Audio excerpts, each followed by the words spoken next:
খিচুড়ি খাওয়ানো হচ্ছে আমাদের ক্যাম্পে প্রসাদ বিলি করা হচ্ছে। যারা যারা প্রসাদ খাবেন বলে দাঁড়িয়ে আছেন, লাইনে আছেন, তাদেরকে আমরা তাদের কাছে কৃতজ্ঞ যে তারা আমাদের ক্যাম্পে সুন্দরভাবে প্রসাদ গ্রহণ করছেন। সকলকে ধন্যবাদ জানাই। সবাই মিলে বলি জয় তারা, জয় তারা, জয় তারা। বীরভূম জেলা যুব তৃণমূল কংগ্রেস আপনাদের সঙ্গে ছিল, আছে, থাকবে। আগামী দিনেও, আগামী বছরও আমরা একই রকম প্রোগ্রাম করেছিলাম এবং আগামী বছর, গত বছরও করেছিলাম, আগামী বছরও আমরা করব। আমাদের জেলা যুব সভাপতির নেতৃত্বে রামপুরহাট শহর যুব তৃণমূল কংগ্রেসের সহযোগিতায় আজকে আমাদের এই ক্যাম্প এক অভিনব আকার ধারণ করেছে।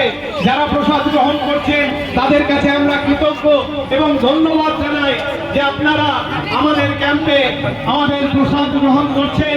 সকলে ভালো থাকবেন, সুস্থ থাকবেন।